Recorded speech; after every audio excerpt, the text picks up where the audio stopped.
coffee too long. Sorry.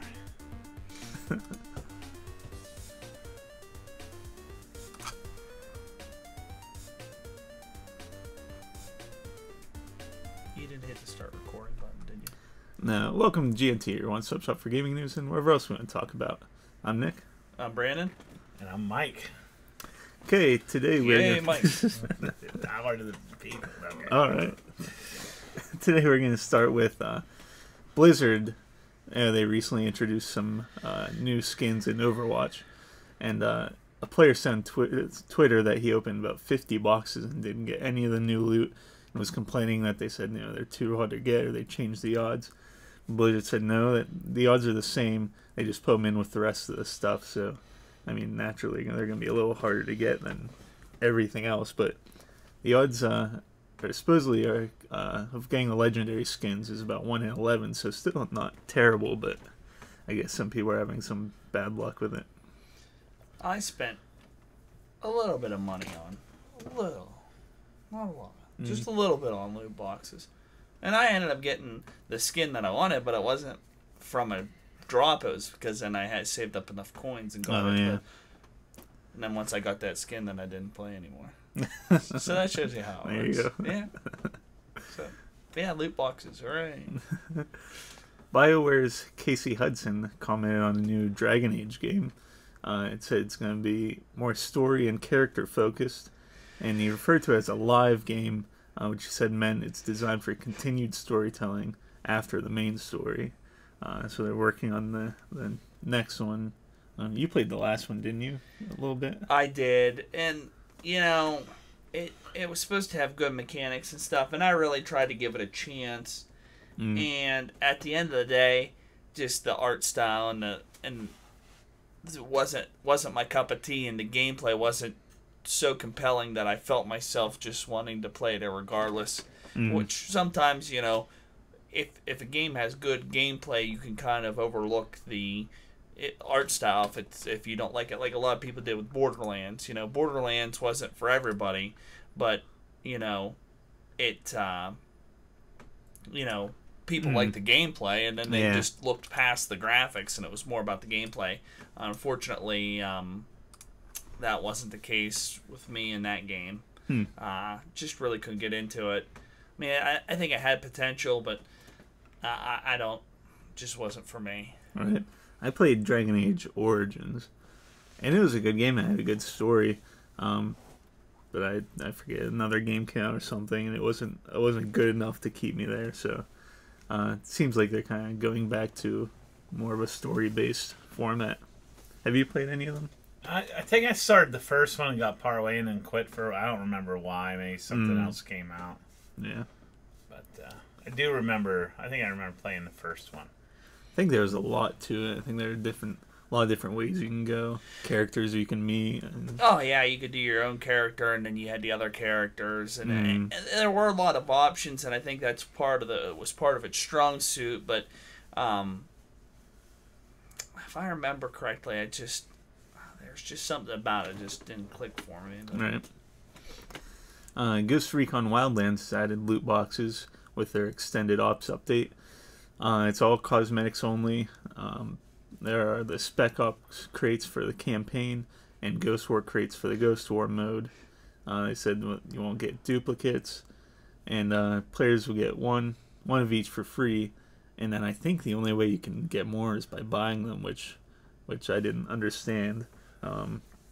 Because I don't know, I think it'd be kind of like other games that you can get them naturally through the game. Maybe not a lot of them, but you can get them slowly. But well, they already had microtransactions with cosmetic items, and they did have guns. You could buy the gun packs and stuff, and those did affect. But they had clothing packs too that you could make your character look different. Really, I think it's just at this point it's almost like a smack in the face, because it's like, if they are only purchasable, and now if you get them randomly through the game to kind of push that content that wasn't being bought or something, that's one thing. But if you put them on there after the fact, after all this loot box controversy, it's kind of like, hey, we can do it too. Or maybe they're just doing it to be joking. I don't I I don't doubt know. it. I Why doubt you it. wouldn't put that much time and effort into doing that? But I don't know. And at this point, I mean, you would think they'd be concentrating. Everybody complained about how the 2 DLCs were separated from the main campaign, so you didn't even get to use your same character. Right. I would think you'd be trying to make something that you could use your same character in and use all that progress and time that you spent. Mm-hmm. You know, maybe do some just side ops of cleaning out. I mean, it was fun to go in and fight the rebels and stuff, but you know, you'd think they'd be concentrating more on that. We got a big comment over there on the. I can't read it. Save my life. Yeah, I mean. Oh.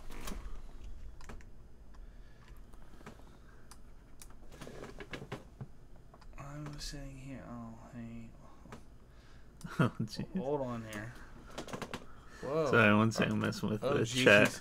Yeah, we're trying to respond to you here, buddy. Hey, I need help. My wife left me yesterday and has taken the kids from the house. Now I'm sitting here alone. Any advice on how to get them back into my life and make it up to them? She left as I had left my money in Bitcoin and didn't take that well. She left as I had my money in Bitcoin and didn't take that well. Anyhow, I'm serious. I'm not sure what to do. Oh, geez, are you okay? Sorry to drop this on you guys. Well, first you need to figure out where the problem was. I mean, did she give you a reason why she left? I think the reason was the Bitcoin. Oh, she didn't trust the market. Oh. Well, I mean, whenever you have kids and a wife, money is something that's a serious matter, and maybe you should have checked with her before you invested your money in Bitcoin. My advice would be to, as long as you weren't going to lose your ass, cash out of the Bitcoin, tell her you're sorry for making that decision without her, and it won't happen again, and, you know. I haven't been keeping up with Bitcoin. I knew it went up, but I'm sure it's going back down it now. went back down hard, yeah. So, but yeah, I mean, obviously there's some trust issues there, so, you know, you'd have to get yourself straight there and make sure that you're open with her about your, you know, what you're doing financially and stuff. K Knuckles said he was an investor but pulled out just in time. Crypto's a scam. Wouldn't you agree? I'd say crypto's a very temperamental market, and it fluctuates so much. I mean, it was up almost to 20,000 around Christmas time, and now I think it's at half that. So, I mean, the potential pretty is scary. Well, the moving up potential and is down there like to that. make money, but it's very risky, and if you don't have that income to take that gamble, then you shouldn't be doing it. I mean, especially if you have a wife and kids. I know that, but I just say that the market doing up, and it looked like an easy way to get money, so I can buy new Xbox games for the kids. Well, supporting your family is probably more important than buying them new Xbox games, and I don't know how much money, and nor do I want to know how much money you invested in Bitcoin or whatever, but you know, if it was that much that your wife got upset and left you with the kids and stuff, I would say that probably wasn't a wise decision, even though you did have the best interests at heart. You know, I think at the end of the day, you gotta, you know, protect your family and make sure that you're able to provide with them. And like I said, if you had that little bit of extra income that you were able to gamble with the Bitcoin currency, then that's fine. But if you didn't, then you probably shouldn't have. I can still support them, but I did lose a fair amount of it. Well, and it's a gamble, right? And that's the thing. If you would have consulted her, if she would have felt like she was part of that that risk or taking that risk, then maybe she wouldn't have been so upset. But if you're going to do that without her knowledge, then that's probably not a educated decision. And like you said, it's a gamble like anything else. I mean, people try to predict stock and all that stuff, but I don't know how reliable that is. I would say if you can like I said, if you can cash out and not lose anything, I would do it. What's it say? If I were you, you'd take to robbing banks to make what you lost back. Stick it to them. Officially, you don't advise that. Yeah, no. And I mean, I think at this point I'm done playing Marriage Counselor. Appreciate you watching, but I kind of like this new show. Well, we are taking it in bold new directions, but I think the biggest thing is you've got to make sure that that your wife is in the know. Obviously, this was important to her, or she wouldn't have done what she did. So, like I said, I think that at this point you need to regain that trust with her and or rebuild that trust, and and not make decisions without her knowledge, or at least consult her before you do that.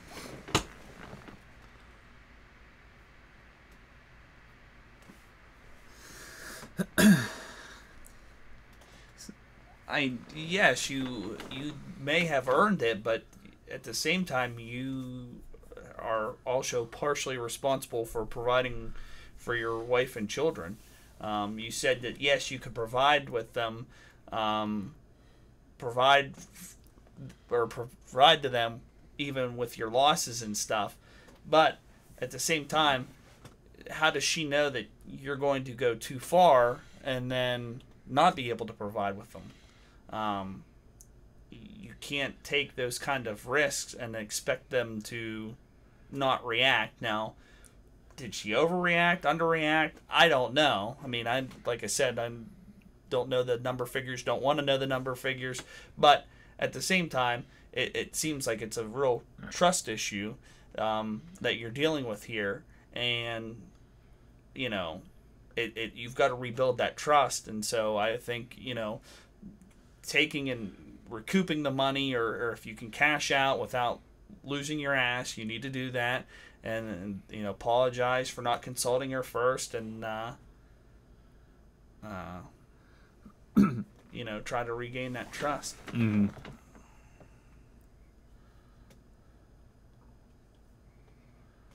I'm not even sure what that is. Yeah, I've never heard of that before. Well, there's a number of different cryptocurrencies, but I mean, like I said, they're just so temperamental. I think they're all volatile, aren't they? Right, and now different governments are putting in regulations, and that was why they were going so high, was because they didn't have these regulations, and their value transcended borders. And now that these different places are putting regulations and stuff on them, they don't carry as much weight as they used to, and so now the value has decreased because they are getting regulated on. Take what you have and put it in that. Probably make it back in a month. I don't know. I don't think we know. It seems like Knuckles is into cryptocurrency, so maybe you two can talk it out and figure out what the best financial way for you to regain that money is. Never dealt with any of that. My advice was to get out of the crypto game.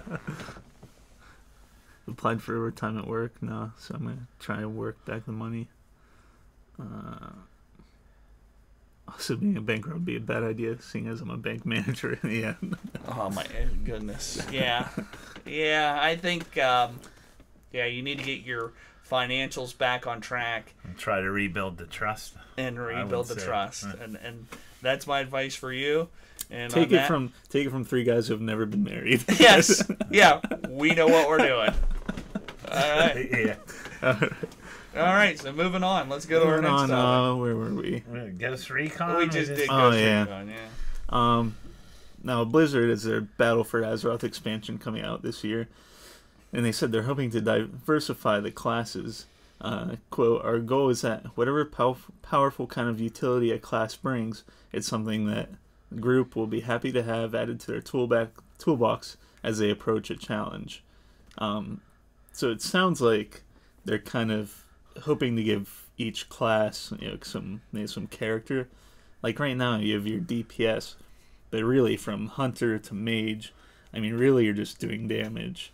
So I mean, I think it'd be kind of cool if there were something else you could offer from class to class. But I think, at the beginning of World of Warcraft, it was more spread out and there was a lot more variation. So and then they kind of channeled that or funneled that into kind of more simplicity. And now it sounds like they kind of want to go back out, that they might have done it too much. Now there isn't that much that separates them from the different. Probably, and another good thing is like Final Fantasy 14 is still doing pretty good, and I don't know if their numbers are getting close to what World of Warcraft was, but the character classes and stuff were so different and stuff on their own, and they did have different. I'm trying to think if they had different trees or not, if they did, but I'm thinking that the way it was in Final Fantasy was they had that good balance, and they didn't really they tightened stuff up a little bit, but they didn't take a lot away. And I think that's what World of Warcraft did, was take too much away. And I think that's where the problem is that they took too much away and oversimplified it, so there wasn't any difference between the classes. And then now they're thinking they needed to diversify more. Yeah, and especially with like those sites that you can look at, and they say, "Oh, you take these talents, get this equipment, and that's the best damage you can do." It kind of feels like it, so everyone goes that route, and everyone kind of feels the same. But yeah, and it feels like if you don't go with like a certain class or certain, then you kind of, you know what I mean? They don't give everybody an equal opportunity to be resourceful, and I think that's what they were saying, that they need to make it back to the way it used to be, where it wasn't like, oh, if you're not playing this class, then you're not going to be, because they've oversimplified things. Certain classes just outperform other classes, and so the people that used to play a class don't play it or invested all this time, and now they have to change, and that would be, in a game like that, that'd be devastating, because you sink a lot of time into it. Now, you could pay the $60 or whatever to boost your character, and but that just, there's something you lose there without building that character up. You lose that time and progression and learning the different skills as you level up. You learn that, that trade, and you learn, your appreciation of the earlier skills you learn, and then the appreciation for the later skills you learn if you just level up a character, and here it is. It's kind of tough too, like, I mean, I think we've all done that, but whenever I take a character like right at 90, it's like, hey, here are all your skills. It's like, oh crap, I need to take a while to work through all these skills, figure out how they work instead of slowly obtaining them and learning them as you go. Well, or it's either that or you hop on a different page and say, okay, best build or optimal rotation for level 90 shaman, and then okay, here, and then so here it's just okay, I'm pushing the buttons that they tell me to, and there is something lost. Whereas if you're learning that shaman, and at the beginning you have like that lightning skill, and then it transforms and the different things, and then later on you do incorporate that into your build. But it's like, oh yeah, I remember whenever this was this. I mean, I think that there's something to be said about shortcutting your progression in like that game, that you're really robbing yourself. And it doesn't take, it takes time to get to those levels, but it doesn't take as much time as it used to. Right. And I think that overall you're doing yourself an injustice by not going through the grind to get to that end, just by going to the end level stuff. So. BioWare is reportedly focusing a majority of its team on Anthem.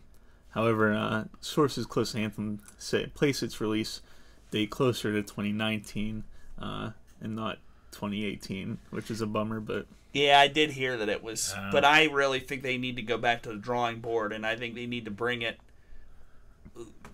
to the fullest extent, because I think that they dropped the ball with Mass Effect, Andromeda, and I really think that as much hype as this built with just that one trailer that they put on, that they really need to get their shit together and make it the game that the people want.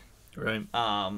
Or after Mass Effect Andromeda, that they'll lose their faith in BioWare, and then the IP itself will be dead in the water before it's even started. You know. I think they have a great idea. From the trailer. It's got this. Huge potential, but the thing is they've got to do it right. Don't rush it, right? Well, I mean, here's the thing, and I think that they're starting to do this too much. I mean, they showed one trailer for that game, and then I don't know if they said it was late 2018 or what they time frame they gave, but don't commit or don't even generalize that date, because then it just bites you in the ass. Now people are kind of pissed because now it might not come out till 2019, and they're like, "Oh, Anthem's." I mean, I saw a number of YouTube videos on there that were like, "Oh, YouTube or Anthem's doomed," and this, that, the other thing, even though it really isn't. But it's still you do yourself an injustice by giving those launch windows whenever you may not be able to commit to that. Right. And I just noticed that I think my my sophisticated word of the day is injustice, because I've used it several times already. So I'm going to try to cut down on it. It's like my word of the day on the calendar. Yeah. But I don't have a calendar that has word of the day. So. Word of the day. Yeah. But no, I think one thing Bethesda has been doing lately, or been starting to do, is like with Fallout 4, I think they showed it at E3 and they're like, it's coming out in November, a few months later. And so I think that's the best way to do it. Make sure you have it done. You have it pretty close to being done, or even like in test phase, so you can. But I even think that could have done from a beta. I really think that the problem with Fallout 4 was, I think that micromanaging the different settlements and stuff it was a neat feature, but it just didn't fit that game. Like, if you played Fallout 3, like, I loved Fallout 3, put an enormous amount of times in there, and I just hated that micromanaging thing, and it just, like, I just didn't want to play Fallout. I mean, I got to that point where I had that settlement, and it was my responsibility, and then I just hated the fact that I didn't sink time into developing it or protecting it, and that I couldn't progress in the story and, gather the stuff, and the gathering was another thing. Between Skyrim and Fallout 4, I mean, all that gathering for all the stuff, and I know that it bore more weight in Fallout 4 because you could craft a lot more stuff, but it just seemed excessive. I mean, it's just like overbearing, just like all that stuff, and I don't know. Probably just me being nitpicky, but it just seemed like there's too much micromanaging from 3 and from 3 to 4 and from Oblivion to Skyrim. I think they just added so much stuff, and there was already so much stuff you could do in both those that you didn't need to add more. You just added the new story and add the new polish of new graphics, and you've got a home run. But see, I felt like I agree that there's a lot of stuff, but at least for me, I was able to just kind of ignore it. Like Fallout 4 would be like, this base under attack. I'd be like, oh well, I guess they're all dying. I don't care. It kind of bothered me a little bit. It was under attack, but it's like, well, I can't help it. I'm out. What am I supposed to do? Yeah. I mean, and that's the point, I guess. I mean, for you guys, you just let them go, and I'm sure there were people that kept them all up, and then there was people that let them go, and then there was people like me that it just, for me, like I said, I'm not against that kind of thing, but that's not what I want in my Fallout game. I don't want to feel like I have that responsibility of having to micromanage in my Fallout game. So you didn't feel like you were like just a lone wanderer like you were in 3, like. Well, no, I mean, you really had. I mean, you're almost. It's weird because it's more than like a tower defense or anything like that, because you had to micromanage multiple. I mean, there was quite a few different. Yeah, there are a lot. Yeah, a lot of settlements. I mean, you could spend hours upon hours upon hours just doing that, and that's what I didn't like. Is I liked doing my own thing. I liked going out and if I wanted to, like in Oblivion, there was that one cave that you could always go in and loot and get a lot of chances of getting good stuff. I remember I did that a lot, but I didn't want to have to be in the middle of that and say, "Oh no, my village is under attack. I better turn around," you know? Yeah. Or I better collect every little thing. Oh, there's a pebble. I better take that because I might need it to craft something. I mean, but I guess, like I said, that's just me. But it just really sucks because I really liked Fallout 3 and I really liked Oblivion. I mean, like I said, I spent an absurd amount of time in those games, and then to have both their sequels just kind of bomb in my book, it's tough. Yeah. Sea of Thieves is having a design and achievement contest. If you have an achievement in mind, if you've been playing the beta at all, you can name your achievement and then describe it in a certain amount of characters. And if they pick yours, the achievement will be in the game, and the winner gets an exclusive piece of signed artwork and, quote, a whole bunch of Sea of Thieves booty. So if you want to check that out, you can go to seaofthieves.com.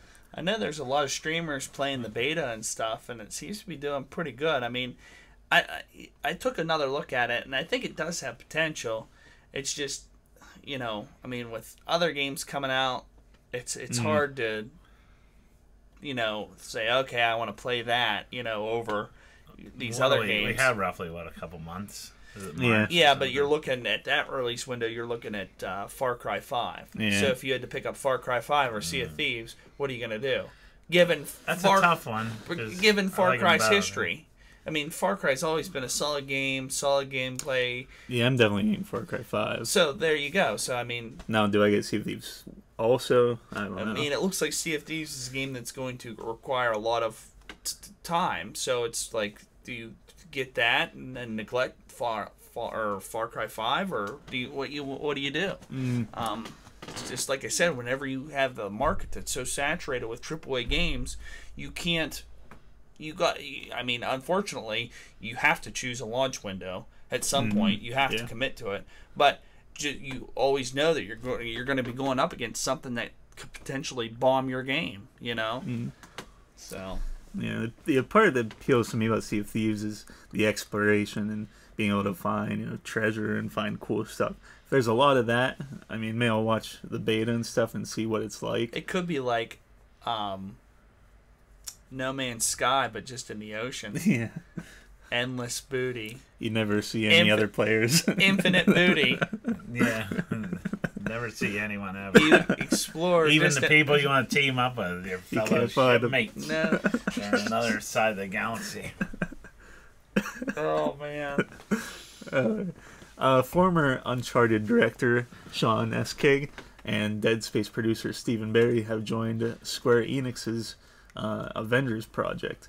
And I guess they've gotten quite a few big developers or people that worked for developers to jump onto this project.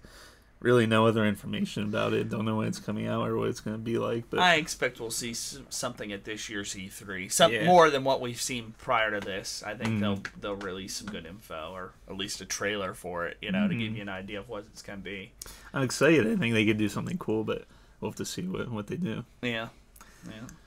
I got Fallout 4 VR for the HTC Vive last night. I played for a few hours last night, played for about an hour today, and overall, I'm really enjoying it. What it does well, I think, is obviously seeing the stuff, in person. There's some, like, when you first leave the vault, remember you go into that room, there are, like, generators shooting, like, electricity. And in the game, I was like, oh, okay, and I ran around them and left. But I walked in, and it was cool, like, they're, big generators, and obviously everything seems bigger, shooting electricity, and I'm kind of working my way around it. Exploring the world is cool in VR. Now, graphics is probably the worst part. Everything around you looks good, but as soon as you get, like, outside and you have to look far away, it gets pretty blurry. Like, even... The draw distance isn't there. Yeah. Even, like, standing in my neighborhood looking down the street, at the end of the street, like, I can tell it's a house, but it's pretty blurry, so... Really? It's limited power. Wow. The VR takes so much, yeah. Combat is good. Obviously melee, you just swing the stuff. The shooting feels good. The VATS, I was curious how they would do that. And what you do is you go into your VATS mode, and then you aim where you want to shoot. It highlights the body part, then you just shoot. It doesn't go into the cinematic like in. Oh, well, that is cool because I didn't know how they would do that. Right, That is right. neat that they do it like that. Yeah. So overall, I mean, it's the full 60.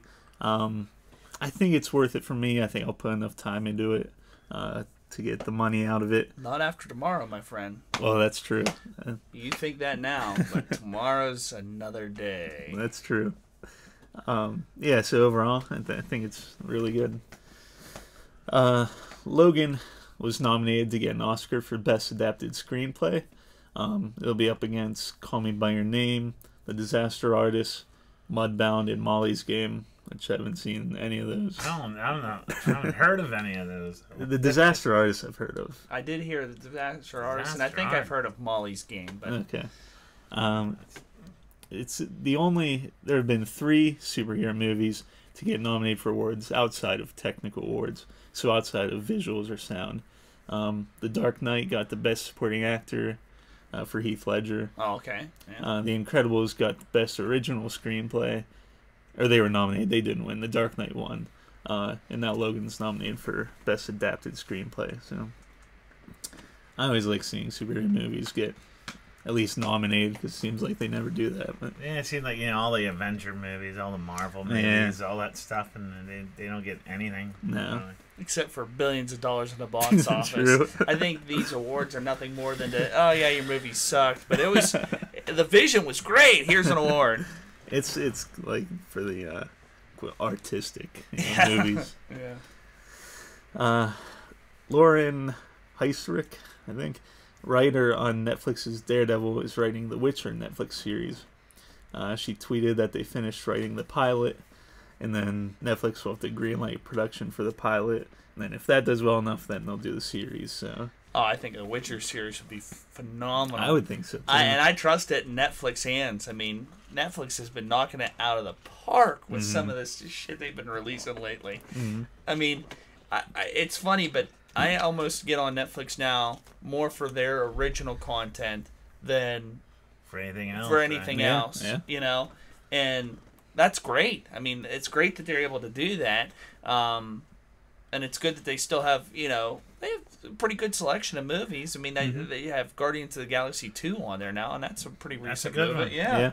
And so, I mean, I'm glad to see Netflix, really going to town on this stuff. I think they have huge potential, and I think if they keep doing what they do, and they're going to, make a name for themselves as a big box office player for some of these movies. Like HBO, with they're getting there, and it's surprising because it's like, some of their series, it's hard to compare, but I think they are getting to that level.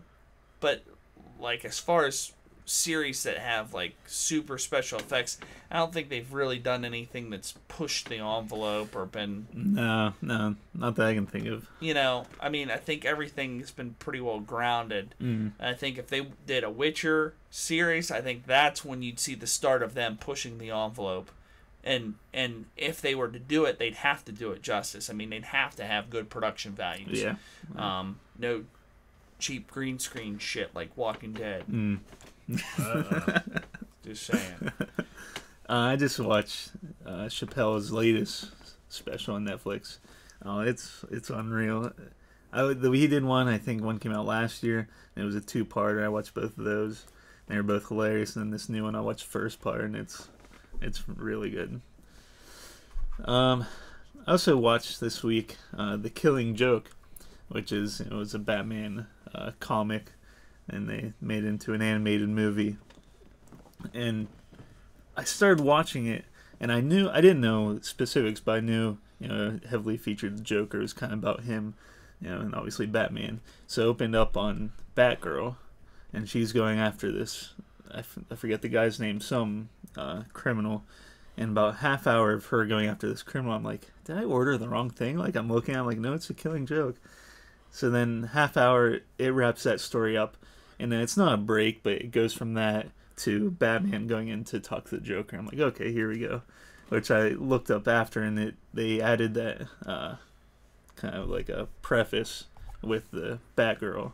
for some reason. I don't know why, but doesn't tie into the story later on. She's in it, but I think it would have been good enough without it. Okay. Like I know who Batgirl is, you know.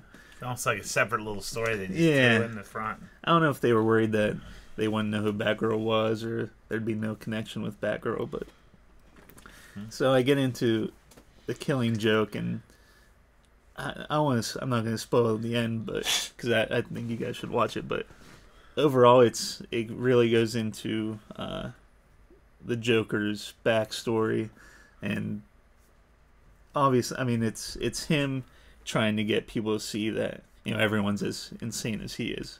So it involves Commissioner Gordon, and the Joker gets hold of Commissioner Gordon and does a bunch of stuff to him, and tries to get him to snap and become insane, and it's a really good story, so I would recommend it.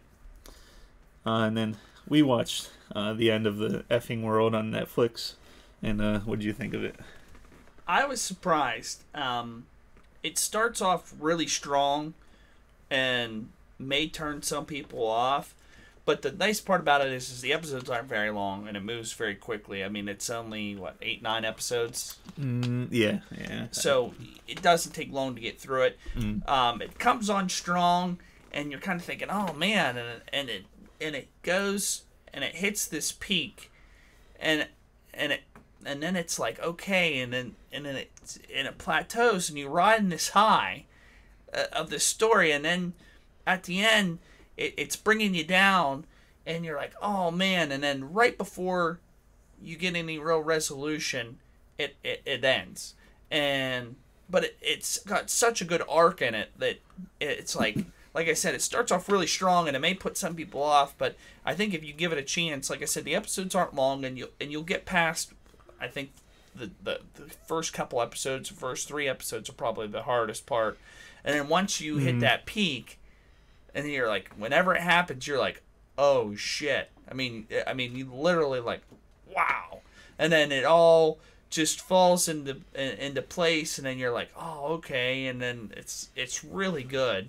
It has twists and turns, and it's dark, but it's semi-funny, you know what I mean? It had like I said, it's dark, but it's got like this humor to it that's it's really good.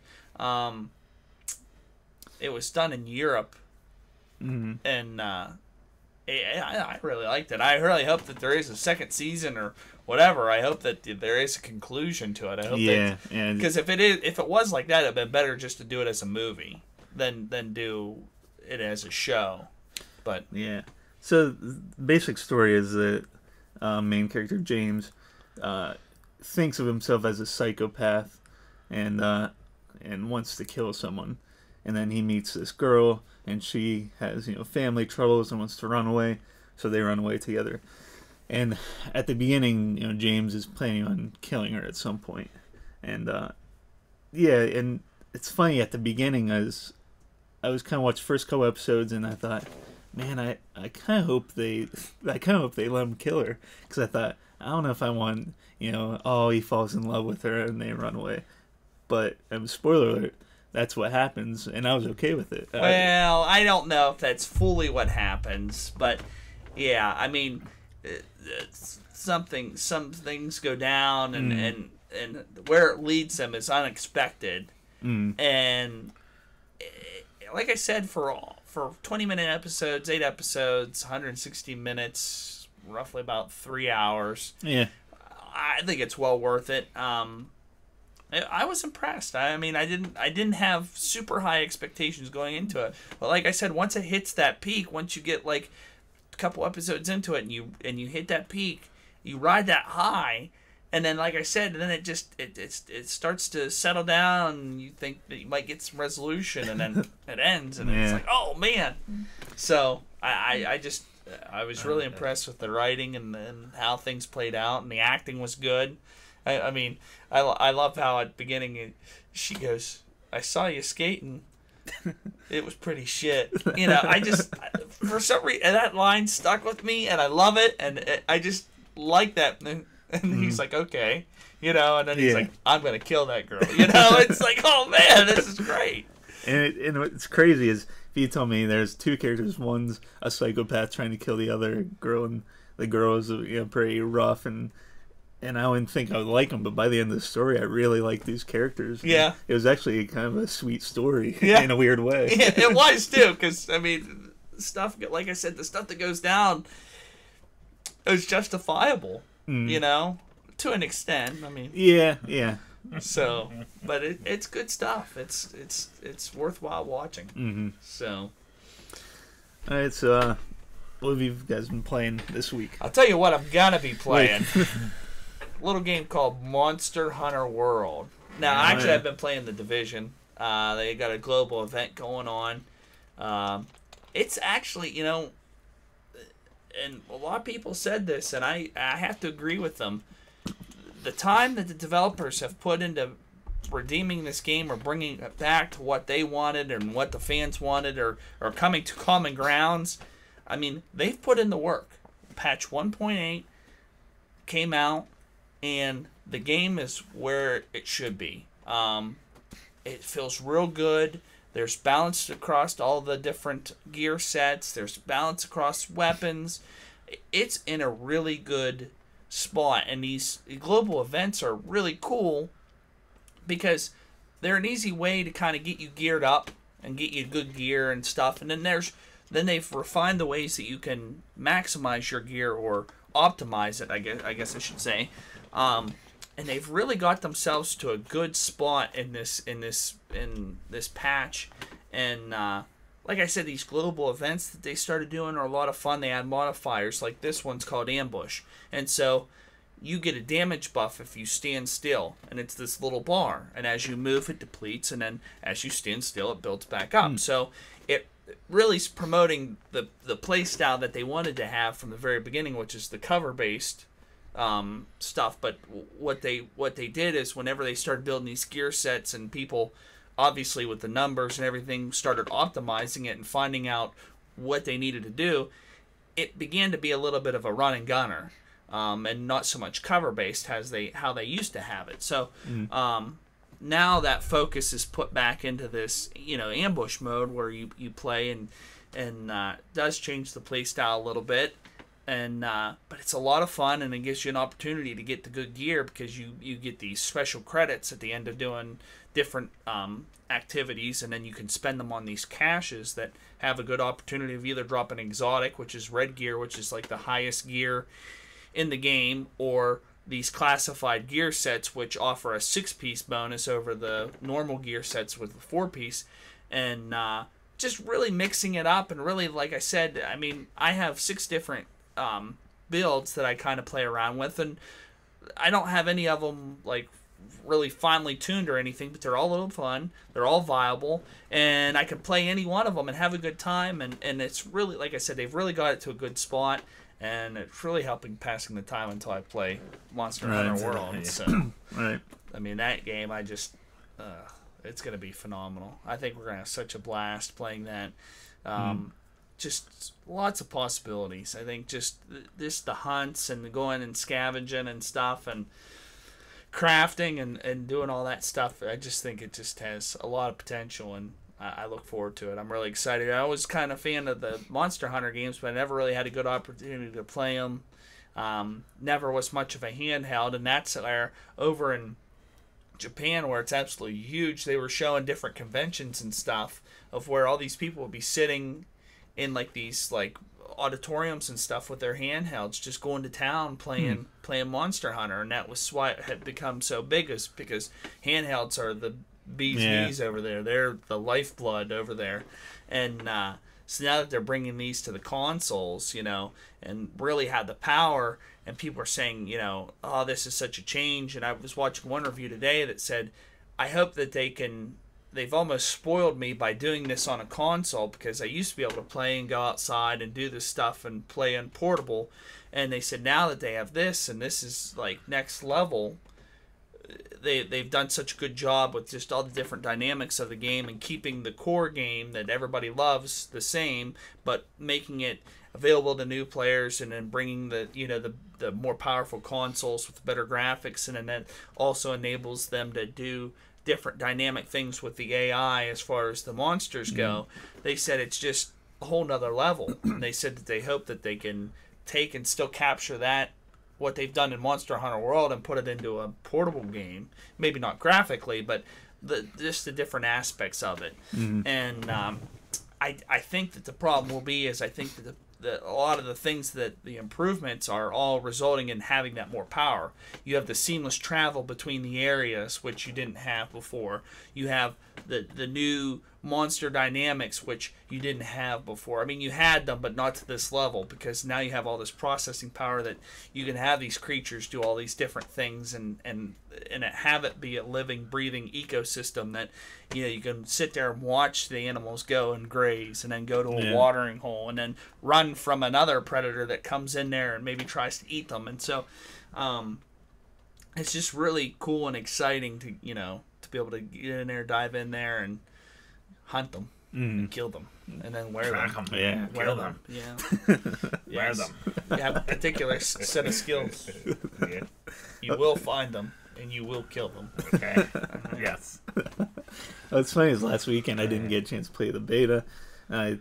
Sunday night I was going to try to get home from work and play. I thought, I don't know, I didn't know what time it was. So I thought, oh, probably till midnight at least, I would think. Yeah. So I get home at 11 and it was already done. I was like, dang, I really want to play Monster Hunter World. Yeah, I was set to play, and then I'm telling you what, I think with the way you like bows in games, I think that I played the bow and I was really impressed. I think the bow has a lot of potential, and I think you're really gonna like it. The handling of it was good. The different shots that you could do were cool, and the different bottles you could put on there and have the stun arrows or the blast arrows or the sleep arrows. I mean, all really cool things, and it, you know, like I said, I just think we're gonna have a good time playing it. I'm excited.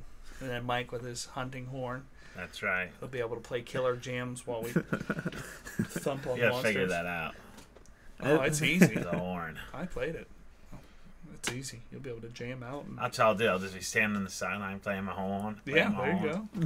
Oh, okay. That's right. I think they should add in the guitar from Mad Max with the flamethrower. Yeah, there you go. Yeah, the guitar with the flamethrower. But I want the truck too, so I can drive around and swing off of it. With the speakers on the back. Yes, all right. All right. But yeah, I look forward to talking next week about our actual experience. We plan on having a big game day on Saturday where we sit down and just vegetate on this game. Oh yeah, and focus. I think we're gonna have a lot of fun. I think it's gonna, you know, I think we're gonna be able to play together and have good hunts and have fun and laugh, and you know, it'll be a good time. Oh yeah. Oh, what have you been up to? Just waiting for this new game to come out. I'm playing, still playing NHL 18. I created a player for myself, and it's been a lot of fun. I'm surprised I didn't really know about it, so I never did it before. But I'm having a lot of fun with it. Almost to the playoffs. Played clear to the playoffs, so I only have one regular season game left. So. Oh, cool. But yeah, I'm waiting for Monster Hunter. Yeah, same here. I actually installed a Supreme Commander and played a couple rounds of it the other night, just kind of passing time, and put a few hours into a round of that. But good game too. Yeah. All right, that's it for this week. Check out our YouTube channel, subscribe to that so you can see everything we do, and we'll see you next time.